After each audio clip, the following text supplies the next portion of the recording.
Welcome back to the channel, guys. Have you ever purchased a tool from Amazon and found it to be one of the most useful tools you've ever had in your garage? Well, that's what we're talking about today, and it's coming up next here in the Shade Tree Garage.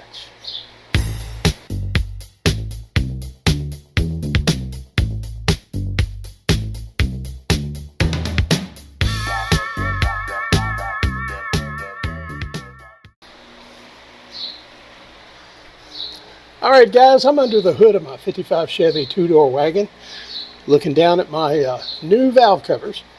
I just got my new valve covers installed yesterday. Now I will tell you, it wasn't, the job wasn't as easy as you might think. Now this valve cover attachment system I used is like in the picture here, and it includes some short threaded studs and no screw down in the head, and then the attaching shaft with the acorn head bolt holds everything down. Now I like the stud idea because it lets you put the studs in and your gasket holds the gasket in place, and then the valve cover, and then if you have hold down clamps, it gets everything in place until you put the fastener down in it. And it seemed like a really good system to me, and it looks good. Now I had also purchased some of the standard tall T handle hold downs. Well, those are obtrusive. I mean, they kind of get in the way of the look, you know. And so I liked what I saw with what I have here. Okay, now the first part about installing the new valve covers with the new fasteners was installing the studs. And so it's just a matter of screwing them down into the four fastener, the threaded holes in the top of the head. It wasn't quite that easy. The studs went down okay, but then the valve cover wouldn't fit. Like I said, as though the holes were slightly out of kilter.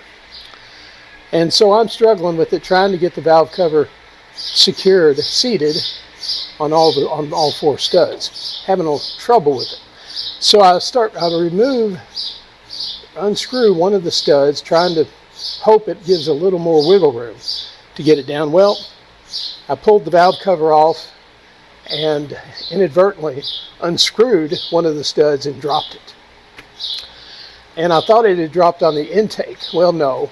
It dropped on the head, under the valve cover, the top of the head, and bounced. And then I'm looking for it with the light, and it's gone. It's disappeared. And I'm thinking, oh hell, where did it go? And it didn't bounce off to the ground. I know that. And so I'm searching and can't see it. Well, and of course, on a small block Chevy head, there's an oil return passage between every pair of push rods. And so I thought, well, so I get a finger and feeling around, and I can feel the end of that stud right there. And about all I've accomplished was pushing it out of the opening, and it falls down into the lifter valley. Not a good day. Not a good way to start your day. So now I'm faced with a decision, guys. So the Tri-5 Nationals are coming up in about just over a week. So do I go ahead and drive the car with that threaded stud floating around in the lifter valley? I had no idea where it was sitting or how it was positioned. It fell down between the two lifters, the two push rods going down to the lifters. It could be positioned on top of a lifter ready to jam it, for all I know. And if it didn't jam there, it might be on down in the bottom of the lifter valley, ready to go down into the oil pan, and could get sucked up into the oil pump and cause a major failure of the oil pump or some other part of the engine. And so I'm going to be driving 2 hours away, and I don't know that I wanted to be 2 hours from home and have a catastrophic failure of my small block Chevy. So that means I'm going to have to take the engine apart until I can retrieve the damn stud. I can't drive. I'm not going to go on a road trip with that thing floating around. As much as I hate to do that, I had no plans on removing and reinstalling the intake, just the valve covers. Anyway, the evening after I dropped it down into the lifter valley, I'm looking at diagrams of small block Chevy heads to make sure that it went down, that hole goes down where I think it does in the lifter valley, and it did. And so I'm trying to figure out how can I get that out. So I go back out to the garage late that night, and I have some small magnets with hooks that I got from Temu. And so I get a piece of copper wire, I think 12 gauge or 14 gauge, and I remove the hook and I thread the copper wire in, and it works great. It's secure. And so I drop that magnet with the attached copper wire down through that oil return hole in hopes that magnet will snag the dang threaded stud. Well, no such luck. Could not. It didn't. I kept fishing for it. Didn't come up with anything. The only thing I found was that magnet tried to stick to everything. When I got it down in the hole, it was sticking to the push rods. It's sticking to the block. It was sticking to the head when I pulled it back out.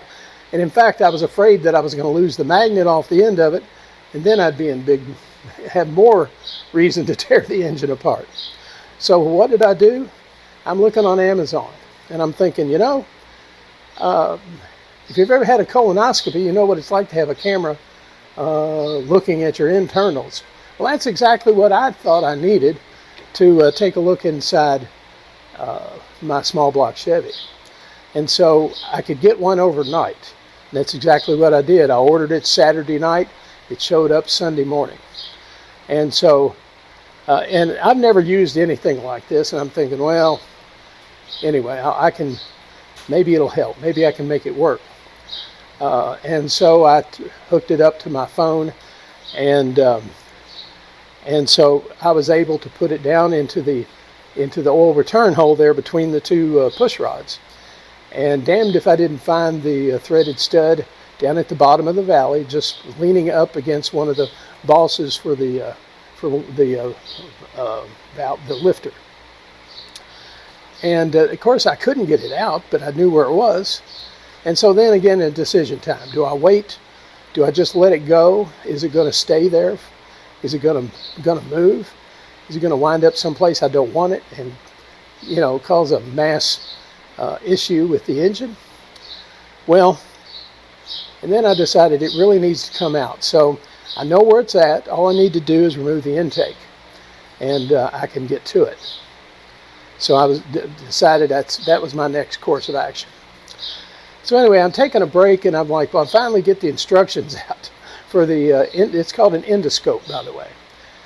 It was $19.95, and I will tell you, hands down, it was the best investment in under $20 I've ever had in my garage history, because I'd never had one before. So anyway, I'm looking through the instructions, and the endoscope comes with several accessories.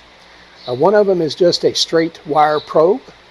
Another one has a hook on the end of it, and let's see, the other one has a tiny mirror to where you can shine. Now the endoscope has 8 tiny LEDs around the center of the camera, and 16 foot of cable, so you can really send that scope down into your plumbing or whatever you need to scope out. And it looked great. I mean, it worked great on my hooked to my phone, just fantastic. And I've got an image of that stud where I found it. All right, so I know where it's at. And then, so anyway, as I'm starting to take the top off the motor, undo the cables and everything, I go back to the instructions. And one of the accessories was a magnet on the end of a probe, and it clamps on the head of the endoscope. And so I thought to myself, that would be great if I could actually use the endoscope. I could see where it is and maybe pick it up with the magnet. We'll see. of course, everything's magnetic in the engine, but the magnet was small. It was small but powerful, and so it wasn't trying to stick to everything all around it the way the larger magnet I tried. And so I could actually take the magnet right down to the stud, and it picked it up and recovered it successfully without taking any bolts, nuts or bolts loose. And I was dancing around because I got the damn stud out perfectly without disassembling the engine, and saved myself time and aggravation and a little money, but mostly aggravation because I'm the one that dropped the damn stud. But anyway, thanks to that endoscope, it saved the day. And I will tell you that is it's going to remain a very valued tool in my toolbox here in the Shade Tree Garage. And not one I'm going to need every day, but damn, it came in handy. It came in handy today. It saved the freaking day. And there's nothing better knowing that this job I was going to have to do, remove the carburetor, remove the intake, and put it all back together just to get that stud out, that was taken care of. I could put it back together and enjoy my new valve covers. Okay, so that's exactly what I did. So anyway, if you now I'll link below to the endoscope. It was $19.95, and I'll tell you, it was the best money I think I've ever spent for a tool, especially in a case like this when I'm trying to get to the Tri-5 Nationals next week, and I don't need any more delays. All right, guys, well, that's going to do it. An endoscope can be your friend, and you never know when you're going to need it and how valuable it can be. All right, guys, take care. We'll see you next time from the Shade Tree Garage.